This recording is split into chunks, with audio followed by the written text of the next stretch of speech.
Bonsoir les amis. Eh bien, on se retrouve pour une nouvelle vidéo, qui cette fois va concerner ma troisième passion. Vous avez pu voir dernièrement la dernière vidéo que j'avais faite sur les jeux vidéo et les autres vidéos sur l'horreur, qui est ma passion principale. Mais parmi tout ça, il y a une autre passion que j'ai énormément, que je voulais partager avec vous, que je partage souvent sur Instagram, plutôt en story. Et c'est pas forcément le thème de prédilection de ma page, mais ce sera le catch.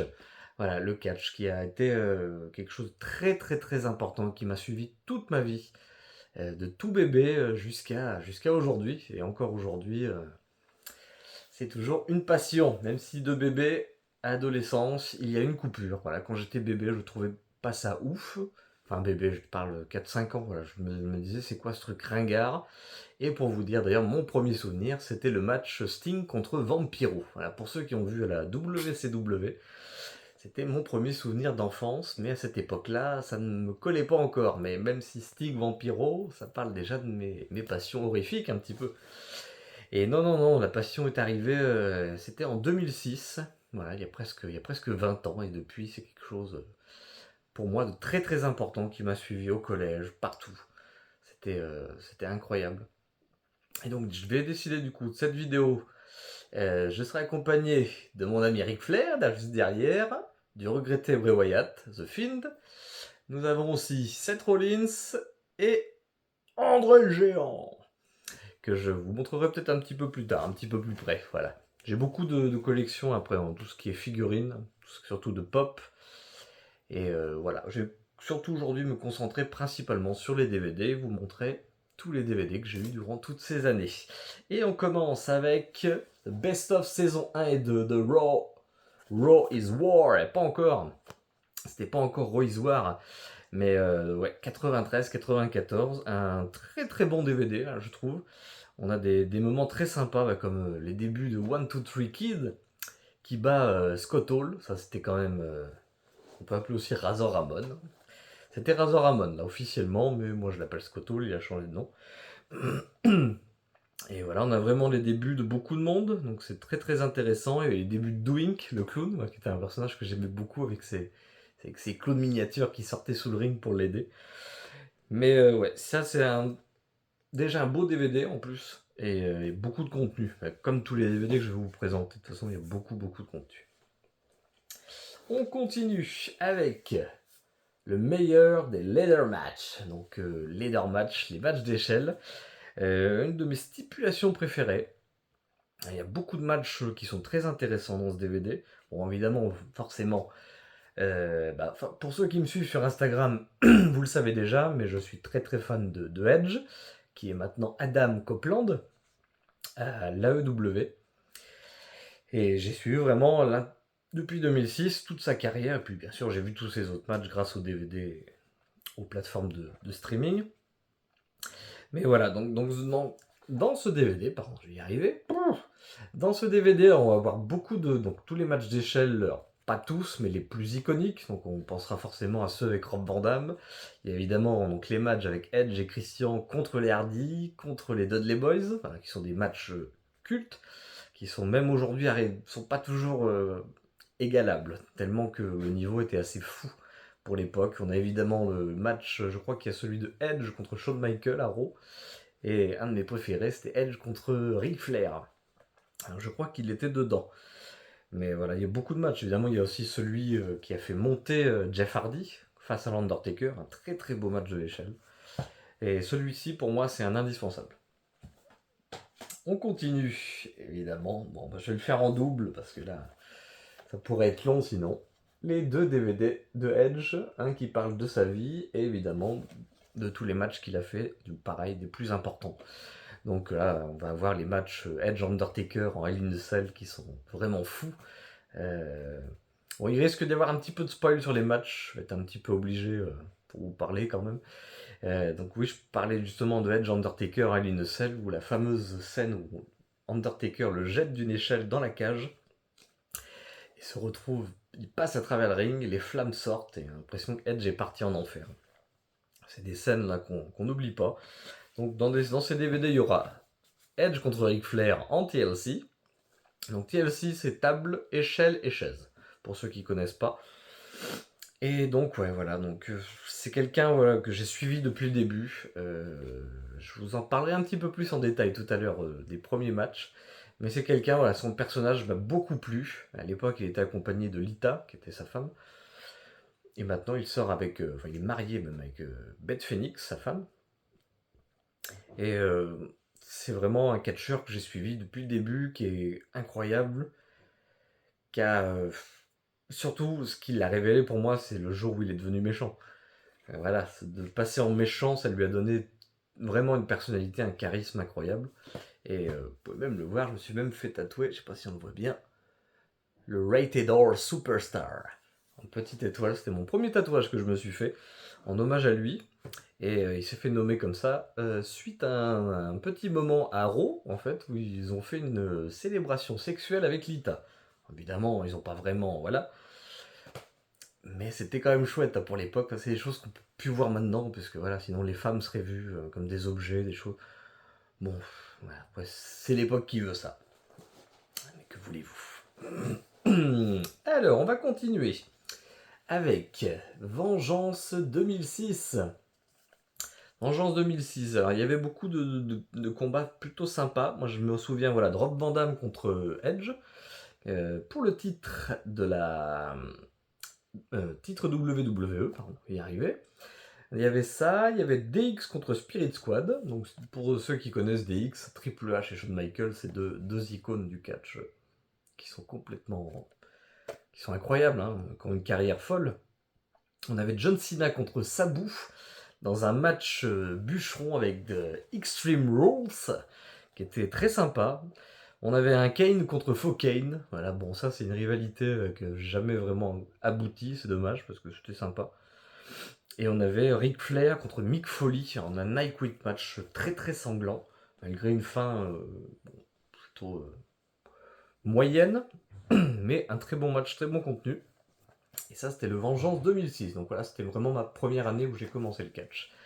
Et un très très bon pay-per-view, surtout Rob Van Dam contre Edge. Moi, j'avais beaucoup aimé. On reste en 2006.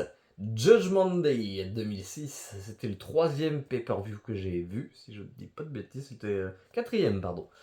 C'était le quatrième, bon bah là c'était l'époque où SmackDown et Raw avaient des pay-per-view différents. Donc là en main event, on avait Rey Mysterio contre JBL, voilà, donc un match que j'ai pas vraiment, que j'ai un peu oublié. Mais celui qu'on retient, malgré que voilà, c'était pas des matchs fous, c'est Undertaker contre le Great Khali. Parce que malgré ce qu'est devenu le Great Khali après au fur et à mesure des années, bah, au début c'était vraiment une menace énorme qui faisait, je crois, plus de 2,20 m. C'était impressionnant. Et puis moi, en plus, je découvrais le catch. Quelqu'un qui arrive de plus de 2,20 m, c'est complètement fou, quoi. Et évidemment, on avait les Bobby Lashley, Booker T, Kurt Angle, Mark Henry. Et surtout des matchs poids légers aussi, qui étaient un titre pro poids léger à l'époque. Ça donnait des matchs très sympas avec Gregory Helms. J'aimais beaucoup. On continue avec, là on passe un peu dans le temps, Royal Rumble 2012. Donc là je me souviens plus de tous les matchs qu'il y avait dedans.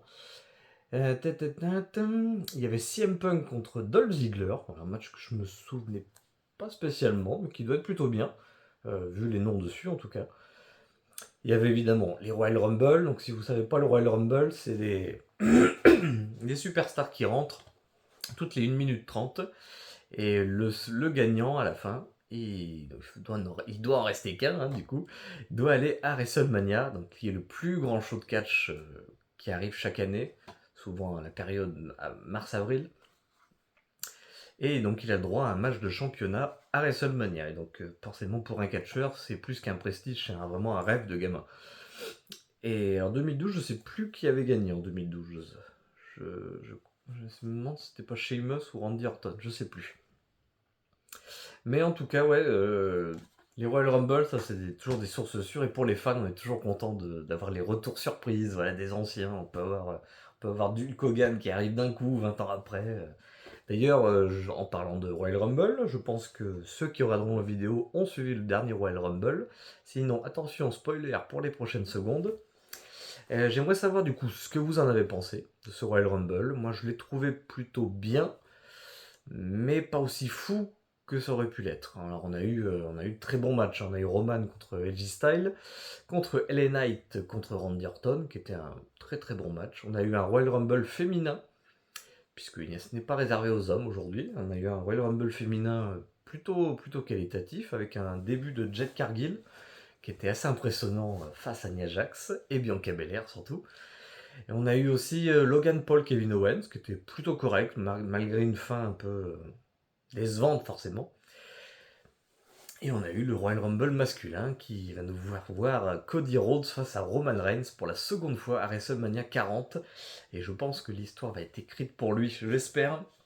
Il est temps, même si j'ai beaucoup aimé le règne de Roman, pour moi il est temps que ça s'arrête toujours cette année. On continue avec One Last Stand DX, un DVD qui faisait le retour de DX. Alors pas le premier retour qu'ils ont fait en 2006, mais le second un peu plus tard. Et donc ouais, pas un DVD que j'ai dans ma collection, mais c'est pas celui que je préfère. Je vous le montrerai tout à l'heure. Ensuite, le troisième DVD que j'ai pu voir dans ma vie. Alors on voit pas très bien parce qu'il est un peu sombre. Hop.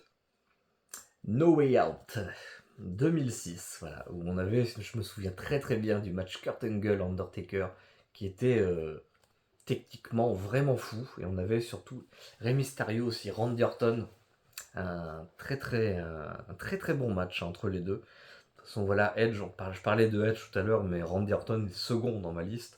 J'ai suivi lui aussi sa carrière, je la trouve incroyable, surtout quand il a débuté en tant que Legend Killer. Moi j'ai adoré les matchs, alors les matchs contre Hulk Hogan, voilà. Kamala, je crois, il y avait aussi, c'est pas forcément toujours des grands matchs, mais le statut de tueur de légende, je trouvais ça assez exceptionnel. Donc ouais, un petit DVD qu'il faut lui aussi voir absolument, surtout pour son main event. Over the Limit 2012. Alors là, bon, c'est pas forcément un pay-per-view extraordinaire, même si on avait quand même CM Punk contre Daniel Bryan, ce qui est plutôt bien. Et en main event, on avait John Cena contre John Laurinaitis. Bon, bah, ça laisse un petit peu à désirer. On se souvient d'ailleurs de la trahison du Big Show, là. Voilà, 20, 25, je sais plus. On sait plus, il a trahi tellement de fois tout le monde, Big Show. Et donc, un DVD que j'avais gagné en allant voir un live event à Paris, où j'avais pu assister à une petite interview et des petits quiz avec Philippe Chéreau et Christophe Ajus. Et ma connaissance en catch m'a fait gagner ce DVD. J'en avais gagné 3, un sur les matchs d'échelle, et je sais plus lequel était le dernier. J'en avais choisi. Je crois que c'était celui de DX que je vous ai montré juste avant. SummerSlam 2010.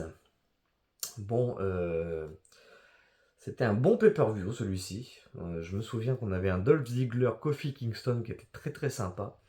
Et on avait surtout un match presque de légende contre la Nexus, une équipe venue tout droit de la NXT. NXT, donc c'est une petite compagnie, enfin petite maintenant, qui est devenue assez énorme, mais avant c'était vraiment disons, ceux qui s'entraînent avant de passer dans le roster principal. Et ben, cette fameuse Nexus qui venait de la NXT, et bien en fait on voulait casser un peu le game, et voulait s'y retrouver face à John Cena, Edge, Chris Jericho, il y a même Bret Hart, et retrouve, voilà, on avait le droit à un match où les gentils ont gagné. Mais je pense qu'il n'aurait pas dû malheureusement faire gagner pour faire durer la Nexus, qui était menée par un Wade Barrett que je trouvais exceptionnel. Et ça, je trouve que c'est vraiment dommage. Je pense que beaucoup seront d'accord avec moi. On continue avec une légende. Bon, j'en ai parlé un petit peu tout à l'heure pendant le No Way Out. Kurt Angle. Oui, c'était dans No Way Out, c'était Kurt Angle contre Undertaker. Mais là, c'est l'histoire de l'Undertaker. Et là, on a vraiment, là aussi, ces matchs classiques. Hein. Déjà, ses victoires à WrestleMania, puisque oui, il a gagné la plupart du temps à WrestleMania, jusqu'au moment où tout cela s'est arrêté à cause de Brock Lesnar. Voilà. Chose qui a choqué le monde dans l'univers du catch, c'était vraiment incroyable. Mais voilà, on a des matchs contre Kurt Angle, Monsieur McMahon, John Cena, très beau match à Vengeance 2003, John Cena. Stone Cold évidemment, mais ça c'était des rivalités à l'époque, dans la fin 90, qu'on avait beaucoup, Undertaker, The Rock, Undertaker, Stone Cold. on a bouffé, mais bon, c'est toujours un plaisir. Hein. On continue. Un DVD sur Jeff Hardy. Jeff Hardy, celui qui a fait aimer beaucoup de gens le catch en France. Et on sait pourquoi, parce qu'il n'avait aucun filtre. Il sautait des échelles comme personne, il n'avait peur de rien, jamais peur de se faire mal. Et il y a vraiment des matchs, voilà. Dans ce DVD, on retrouvera la première fois où il a été champion. Où il affrontait Triple H et je crois que c'était Edge le troisième. Et voilà, on a des matchs fous donc contre Undertaker. Ça, j'en ai parlé tout à l'heure, c'est ce qui lui a fait monter là aussi. On a des matchs contre Randy Orton, Rob Van Dam, voilà, que des matchs. Et bon, moi j'aimais beaucoup, surtout pour les matchs d'échelle. C'est ce qui l'a fait aimer à beaucoup de monde en France. On revient sur la D-Generation X, Triple H, Shawn Michaels, avec cette fois-ci le retour de 2006. Alors moi, DX, c'est une équipe qui s'est formée dans les années 90, plutôt fin 90. Et alors moi je ne regardais pas du coup à cette époque-là, et alors j'ai pu évidemment connaître avec le temps tout ce qu'ils ont fait, c'était vraiment de l'irrespect total, et ça faisait du bien à voir.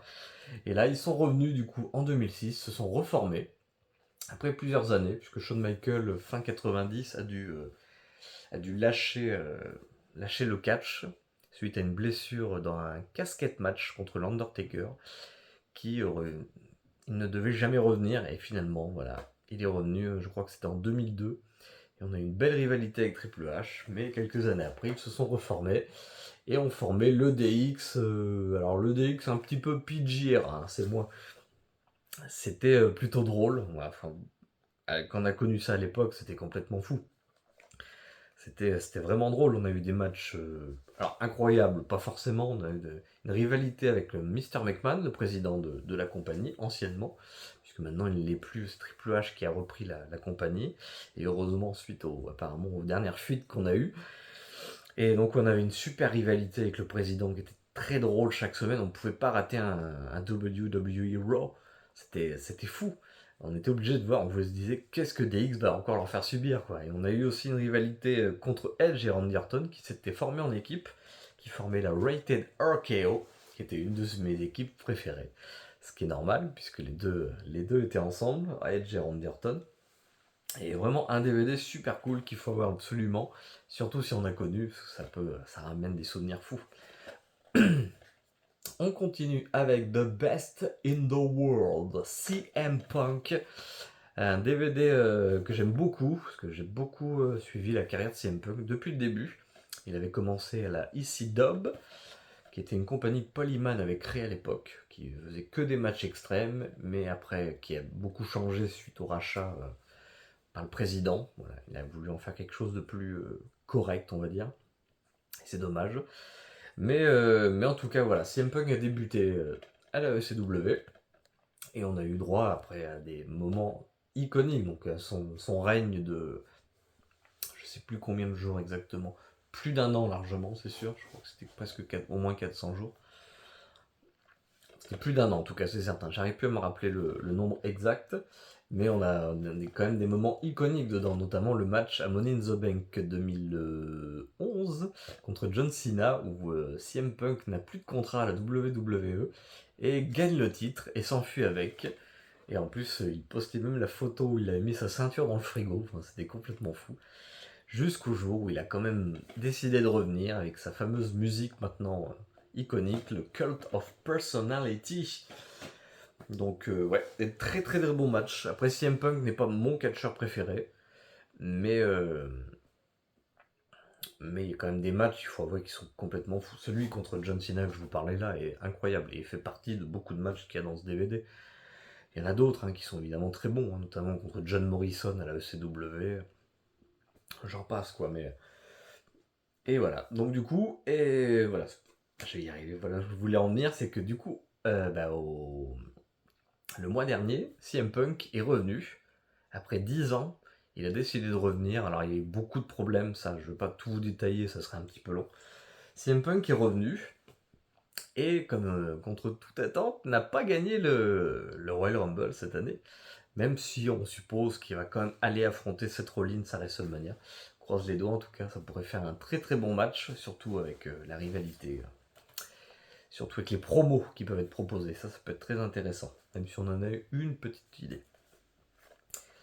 John Cena, My Life. Voilà, donc un catcheur lui aussi qui a beaucoup divisé, que je n'aimais pas à l'époque parce que beaucoup de rivalité avec Edge, donc forcément ça me posait problème.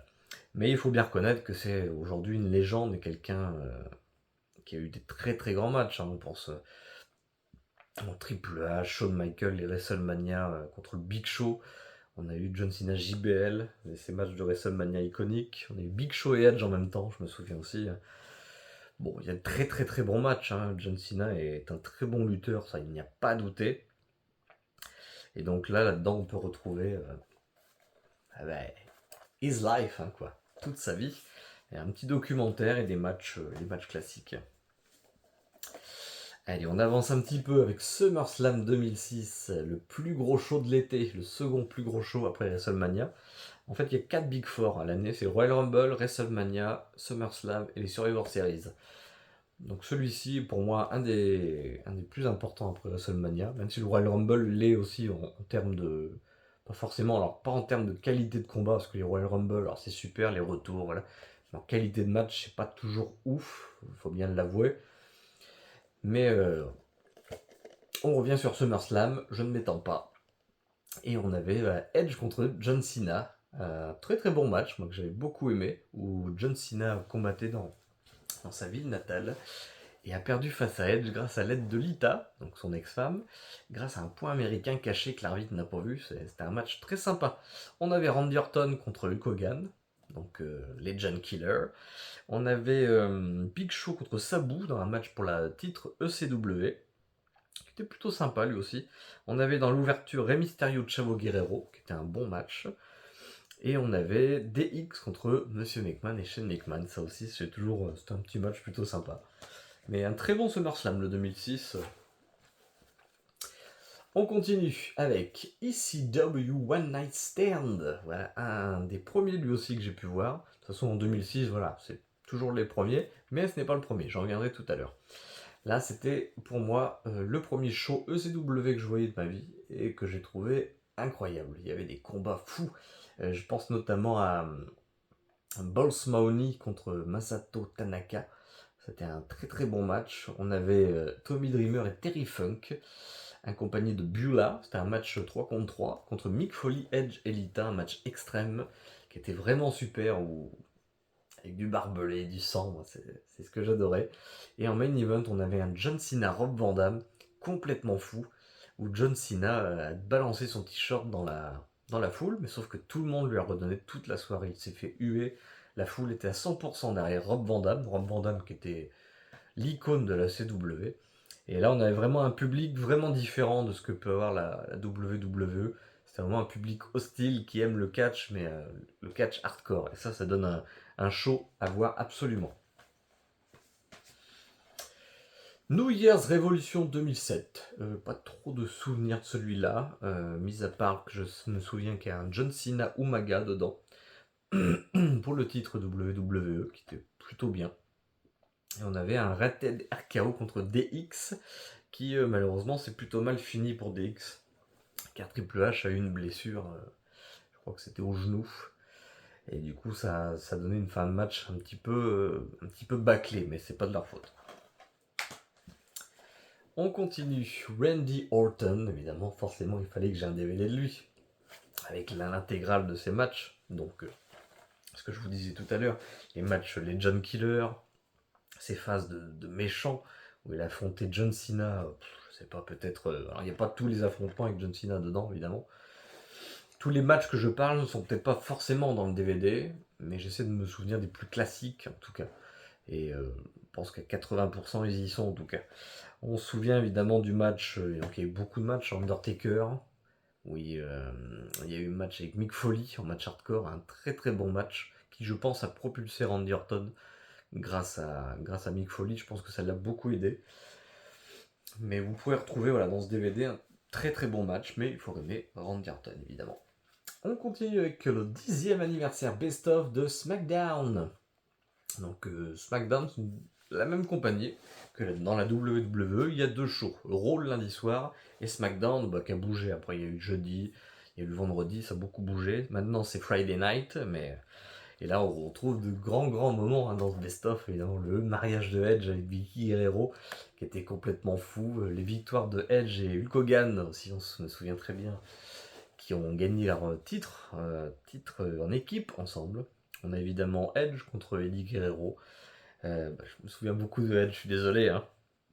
Mais on a beaucoup de moments, voilà, évidemment, Batista, Rey Mysterio, The Rock.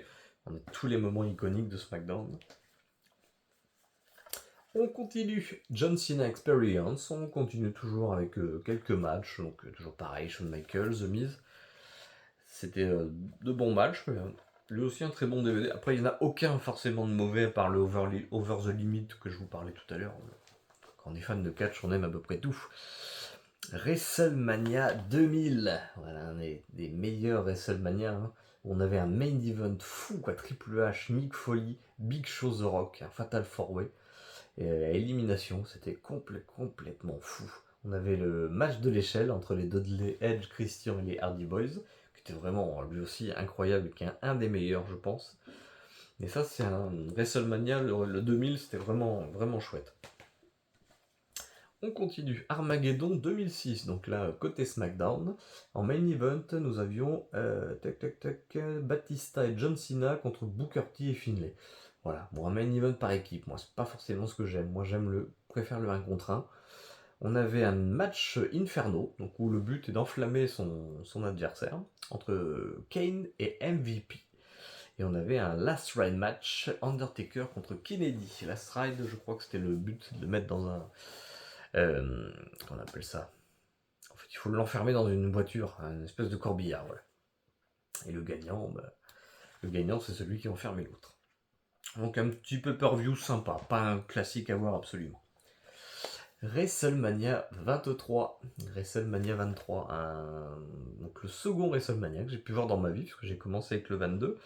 Et on avait un match complètement fou entre le président et Donald Trump. Alors ils combattaient pas évidemment, ils avaient chacun leur poulain. Bobby Lashley était côté Trump et Umaga, le Samoan Bulldozer, était côté McMahon et on avait Stone Cold Steve Austin en arbitre. Donc un match pas forcément qualitatif, mais tout ce qu'on voulait c'était voir quelqu'un se faire raser la tête et on l'a eu. C'était un moment très drôle. On avait John Cena Shawn Michaels en main event principal, très bon match, et Batista Undertaker qui lui aussi était plutôt bon. C'est pour les gros matchs. Évidemment, je ne cite pas tous les matchs, ça serait un peu long sinon. Il fallait que je l'ai celui-ci. Cena contre Edge, voilà, on a les meilleurs matchs de leur rivalité de 2006. Un petit DVD très sympa quand on aime les deux. Oh, on passe du brillant Chris Jericho Y2J. Un petit DVD sur les meilleurs matchs de sa vie. Le fameux soir où il a gagné 2 titres en une soirée. Ça, c'est quand même des moments qui marquent. On a beaucoup de matchs contre Edge, contre The Rock. On a ces matchs à ECW, évidemment, contre Mick Foley, qui était appelé Cactus Jack. On a beaucoup de matchs, après il y a Stone Cold, voilà, ça, Triple H, Stone Cold, The Rock, Jericho, c'est des noms qui sont revenus en 90, 2000, en boucle, qui faisaient, Kurt Angle aussi, qui faisait beaucoup les main events, hein, et ça se comprend. Leader Match, partie 2, et voilà, c'était celui-ci que j'avais gagné à Paris lors du petit événement. Et là, on retrouve encore de très bons matchs. Rob Van Dam, Jeff Hardy, donc je vous l'ai cité tout à l'heure. Qu'est-ce qu'on a d'autre? Eddie Guerrero contre Six. Alors, je me souviens pas trop de celui-là. C'était à la WCW. On a évidemment The Rock contre Mankind. Enfin, on a beaucoup de matchs. Dans ces 2 compiles là d'échelle, pour moi, c'est des must à voir. Alors, ils sont pas tous bien, les matchs de l'échelle. Notamment quand il y a Kane dedans. Bon, on discute, mais voilà. Nowhere 2007. Et là aussi, on avait un main event en équipe, Batista Undertaker contre John Cena Shawn Michaels. Voilà, moi c'est pas trop des trucs que j'accroche, je suis pas trop fan. C'était le match qui clôturait. Dans mes souvenirs, moi c'était pas un No Way Out complètement fou. Le 2006 c'était beaucoup mieux. On passe à la New Year's Revolution 2006. Et là, c'est le fameux soir où j'ai découvert l'élimination de Chamber. Donc ça, c'était un de mes premiers DVD.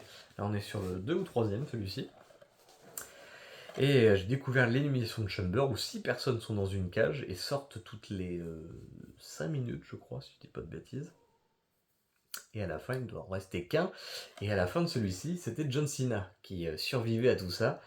Et Edge venait cacher, donc du coup encaisser sa mallette, la mallette Molly in the Bank, donc un match de l'échelle où on doit attraper une mallette et qui nous donne droit à un match de championnat quand on veut, où on veut. Et bien ce soir-là, il est venu à la fin du show Edge et a encaissé sa mallette en surprise sur John Cena, en traître, faut bien reconnaître, même si bon, c'est les règles du jeu, et est devenu pour la première fois champion du monde. Et ça, c'est pour moi un des moments clés et qui repasse même encore aujourd'hui dans les best-of de catch.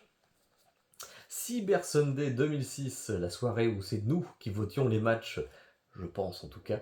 C'est nous qui décidions de ce qu'on voulait voir. Et là, on a eu droit à Big Show contre John Cena contre King Booker pour savoir qui était le roi des rois, le roi des champions, quoi, un petit peu. On avait DX contre Rated RKO, encore une fois, Umaga contre Kane. Mais je vous laisse découvrir celui-ci, puisque si vous aviez voté, comme si vous votiez, en fait, voir si vous allez être déçu ou non, c'est plutôt sympa. Et voici mon premier DVD. Il est là, Backlash 2006, et ça, c'était la tête d'affiche. Edge, John Cena, Triple H, et ça a donné un match vraiment super, avec une victoire de John Cena, mais plutôt un petit peu rapide.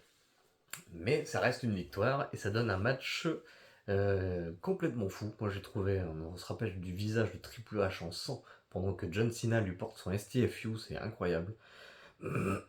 Et on avait un match, alors là quand même je me souvenais même plus, on avait Monsieur McMahon et son fils, le président, contre Shawn Michaels et Dieu, puisque vu que Shawn Michaels était croyant, Monsieur McMahon lui a dit bah t'as qu'à venir avec Dieu, on va voir si t'arrives à nous battre. Et ça donne un match plutôt rigolo. On continue avec Unforgiven 2006. 2003, pardon, je vais dire 2006. Je voyais, on avait en main event Triple H contre Goldberg. Alors, ça, c'est un DVD que je n'ai pas vu. Ou alors, je ne m'en souviens plus trop. Je me souviens qu'il y avait un match, voilà, Last Man Standing entre Shane McMahon et Kane, que j'avais vu que c'était très très bon. Mais je me rappelle plus trop du Goldberg Triple H en main event. Ah, oui. Je me souviens plus trop. Un best-of de Raw avec les 100 meilleurs moments. Donc, on avait The Rock, CM Punk, la fameuse pipe bomb qui avait fait vibrer l'histoire du catch, Mankind qui est devenu champion, DX, voilà, tous les moments iconiques possibles. Un DVD sur The Rock, que beaucoup connaissent en tant qu'acteur, hein, mais il ne faut pas oublier qu'il a été catcheur avant, et son père l'était avant lui aussi. Et surtout un très très grand catcheur, hein, surtout qui est revenu d'ailleurs récemment. Donc, ça va nous apporter, je pense, des choses très intéressantes pour WrestleMania cette année ou l'année prochaine. Et donc là, évidemment, on a des matchs classiques contre Triple H, contre Mankind, un match très très fort, surtout au niveau des chocs sur la tête, qui maintenant sont interdits. Et on comprend pourquoi les traumatismes crâniens. On continue un DVD sur le Big Show. Un petit DVD sur le Big Show, voilà, donc pas mon lutteur favori, comme je vous disais tout à l'heure, hein. Il a fait des heel turns, il est devenu gentil, méchant au moins 30 fois dans sa carrière. Mais il a quand même de très bons matchs à son effigie, mais c'est pas lui qui me passionne vraiment. Encore un autre poids lourd, Kane, The Big Red Machine, ou Big Red Monster, selon les époques un petit peu. Il a commencé, c'était le frère de Undertaker dans le scénario catchesque. Et donc ouais, bon, pareil, lui non plus, c'est pas forcément des grands matchs. Surtout si on enchaîne tous les matchs à la suite, ça peut être très long. Mais le personnage était vraiment très chouette. Et ça, c'était cool. Là, on a un petit... c'était quoi? Un petit best-of 2011. Voilà. Un petit best-of 2011. Donc là, j'avais dû l'avoir en cadeau, ça je pense. ECW December pour démembrer. Voilà, donc un pay-per-view pas fou, puisque la ECW là, voilà, commençait à devenir un petit peu trop gentil à mon goût. Et ça donne des matchs vraiment longs. Je vois les Hardy contre Eminem. Sur la fiche, c'est super, mais c'est tellement long que ça en devient chiant. Et on avait une élimination de Chamber à la fin, qui était sympathique, mais vraiment pas un immanquable. King of the Ring 2002. En main event, nous avions Undertaker Triple H. Voilà, je vous le disais, hein, ça revient souvent. Mais c'est des cultes hein, qu'on aime revoir. Un petit DVD plutôt sympa. Celui-ci, je ne l'ai jamais vu encore. C'était SummerSlam 92 et 93 dans le même boîte. Je ne l'ai jamais vu. Donc là, je ne veux pas trop vous en parler. Je ne l'ai pas encore regardé, mais il y a des matchs très intéressants. Notamment le British Bulldog contre Bret Hart. Donc ça, c'est une source sûre. Razor Ramon Ted DiBiase, Lex Luger Yokozuna. Voilà, Yokozuna qui était un sumo. Donc imaginez contre un mec. Ça doit être sympa. Je me souviens, je crois pas les avoir vus. Best of Raw SmackDown, volume 2. Voilà, toujours des petits moments iconiques. Je crois que dans celui-là, il y avait même Shelton Benjamin contre Shawn Michaels. Un très très très bon match. WrestleMania 30. Voilà, donc ça c'était le 8ème que j'ai pu voir dans ma vie. Et qui donc...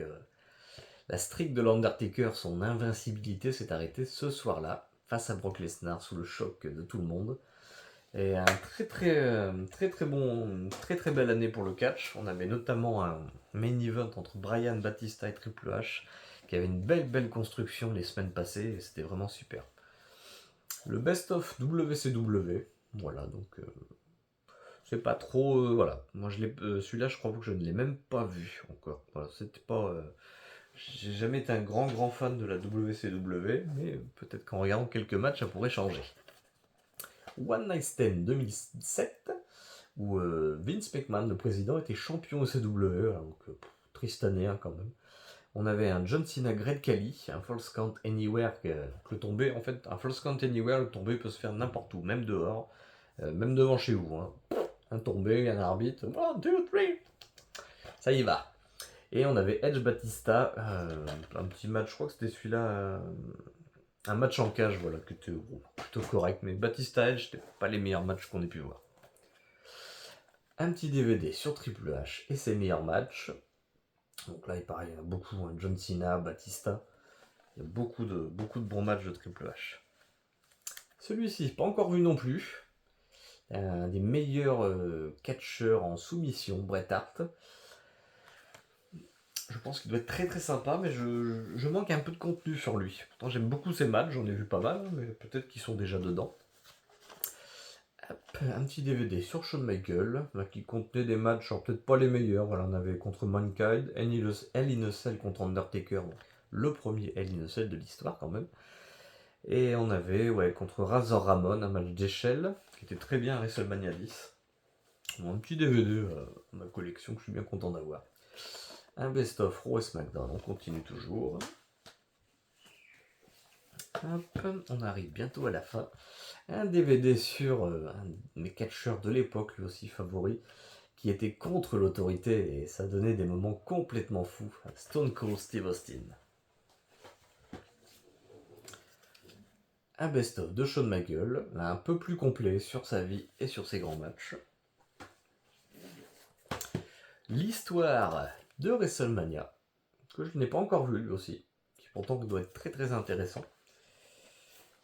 Et enfin, le tout, donc du coup j'allais dire le tout premier que j'ai eu, mais pas vraiment. Disons que donc je vous ai montré tout à l'heure Backlash 2006, c'est vraiment le premier que j'ai vu, mais ma soirée ne s'est pas terminée là, puisque j'ai lancé WrestleMania toute la nuit, le WrestleMania 22. Et voilà, ce qui m'a fait aimer Edge, c'est grâce à ce DVD. On avait Edge contre Mick Foley dans un match hardcore, et le match est certainement un des plus beaux qu'on a pu voir. C'est vraiment super. C'est vraiment donc voilà, c'est vraiment super. C'est le tout premier que j'ai pu voir et c'est la nostalgie qui parle. Je pense pas que ce soit la meilleure WrestleMania. Pour moi, oui, parce que c'est le premier. John Cena Triple H, un match à couper le souffle. Mais voilà, s'il faut en voir un, pour moi c'était le premier et ça sera toujours le meilleur. WrestleMania 22. Bon, j'espère que cette petite vidéo vous a plu. Je voulais pas faire trop long, parce que ça ne plaira pas à tout le monde. Il y aura un public, évidemment. Et on se retrouve bientôt pour de nouvelles vidéos. Alors je pense que ce sera On retourne sur l'horreur cette fois, c'est promis. Et j'essaierai peut-être de vous parler de la bande-annonce de Winnie l'ourson, que j'attends, qu'il devrait sortir dans quelques jours, là. Du numéro 2. Je pense qu'on fera peut-être une petite vidéo, peut-être un petit live réaction du trailer, on verra. J'espère que ça vous a plu. N'oubliez pas, vous pouvez me suivre sur Instagram. Michael Horror Show 92. Je vous attends. Et puis, passez une bonne soirée. Et à très vite.